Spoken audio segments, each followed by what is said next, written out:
بسم اللہ الرحمن الرحیم نحمدہ ونصلی ونسلم علی رسولہ الکریم وعلی آلہ وصحبہ اجمعین اما بعد اعوذ باللہ من الشیطان الرجیم یا ایہا الذین آمنوا کتب علیکم الصیام کما کتب علی الذین من قبلکم لعلکم تتقون ایاما معدودات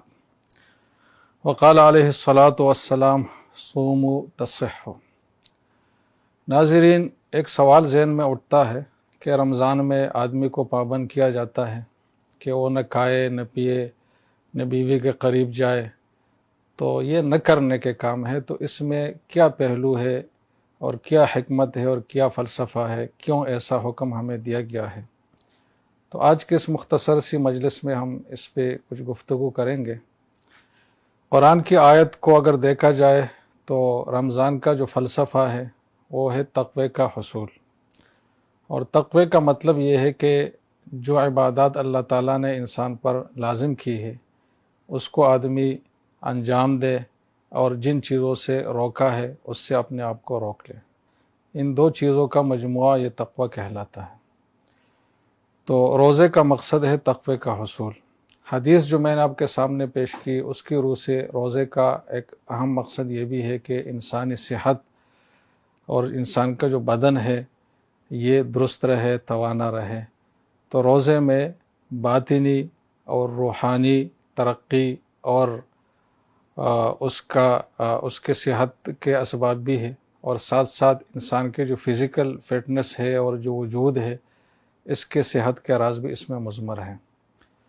تو روزے کا فلسفہ اگر ہم دیکھ لیں اور قرآن و حدیث کی نصوص پر ہم نظر ڈالیں تو 5 بڑی بڑی چیزیں ہیں جو روزے کے مقاصد میں شامل ہیں۔ سب سے پہلی چیز ہے تقوی کا حصول، پھر دوسری چیز ہے کہ ایثار اور ہمدردی کا جذبہ انسان میں آئے، پھر تیسری چیز ہے کہ تزکیہ نفس ہو، پھر چوتھی چیز ہے کہ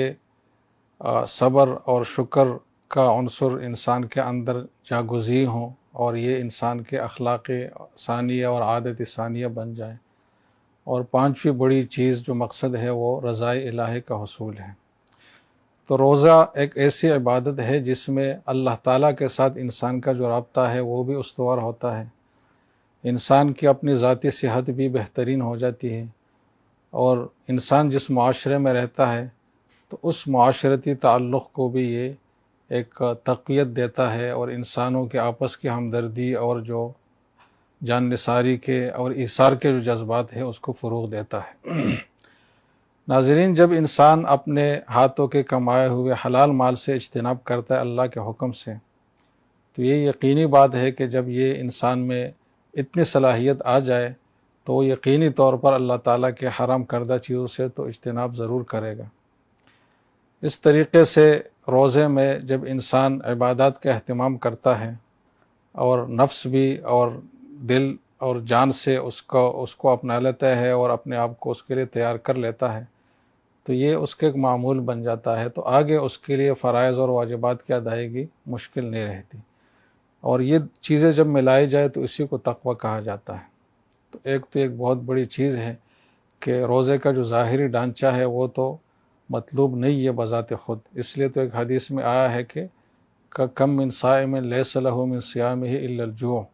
کہ بہت سارے روزہ دار ایسے جو بغیر بھوک کے ان کے روزے کا کوئی محصل اور کوئی مقصد ہی نہیں ہے، لیکن جب اس پس منظر میں آدمی اور اس نیت سے روزہ رکھے گا تو اس کو بہت بڑا فائدہ اس کا ملے گا۔ ساتھ انسانی ہمدردی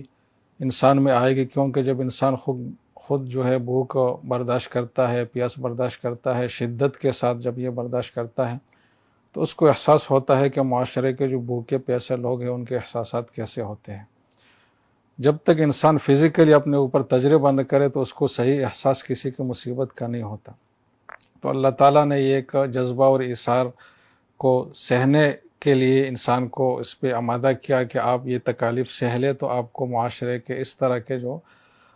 کمزور افراد ہے، طبقات ہے، ان کا احساس ہوگا، اور یقیناً پھر انسان کا دل بھی چاہے گا کہ ان کے ساتھ تعاون کرے، کیونکہ جب تکلیف کی شدت محسوس ہوگی تو اس کے مطابق خود بخود انسانی ضمیر انسان کو ابھارتا ہے اس کے اوپر۔ تو یہ ہے، پھر یہ ہے کہ انسان جب تکلیف میں آتا ہے روزے کی وجہ سے اس پہ صبر کرتا ہے، اور جب نعمتیں ملتی ہے افطاری کی صورت میں تو اس پر شکر کرتا ہے،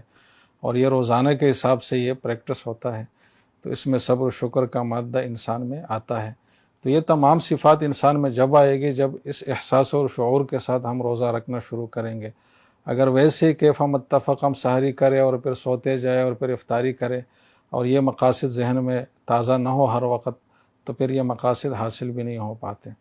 اور آخری بڑا مقصد یہی ہے کہ رضائے الہی کا حصول ہو۔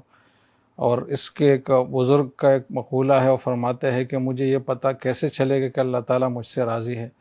تو فرمایا ہے کہ جب میں اپنے دل میں یہ کیفیت محسوس کرتا ہوں کہ میں اللہ سے راضی ہوں، تو یہ اس بات کی دلیل ہے کہ اللہ تعالیٰ بھی مجھ سے راضی ہے۔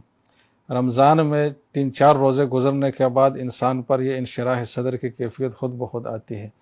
اور ایک رضائے الہی اس کے دل میں جاگزی ہوتی ہے، اللہ سے وہ راضی رہتا ہے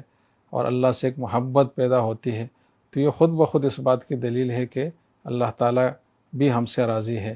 اگر یہ کیفیت ہمیں حاصل نہیں ہو رہی تو اس کا مطلب یہ ہے کہ ہمارے روزے میں نقصان ہے، اس میں کوئی کمی کوتاہی ہے جس کی تلافی ہمیں کرنی چاہیے۔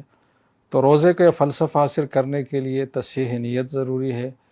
ہم وقت اور ہر وقت ان مقاصد کا ادراک اور احساس اور اس کو دھیان میں رکھنا یہ ضروری چیز ہے۔ اور عبادات سے روزے میں جتنی بھی خلائیں آپ کے پاس ہے، جتنی بھی اوقات ہے، اس کو عبادات سے بھرنے سے یہ مقاصد حاصل ہوتے ہیں۔ اللہ تعالی ہم سب کو توفیق عطا فرمائے اور روزہ کا جو اصل فلسفہ ہے وہ ہم سب کو حاصل فرمائے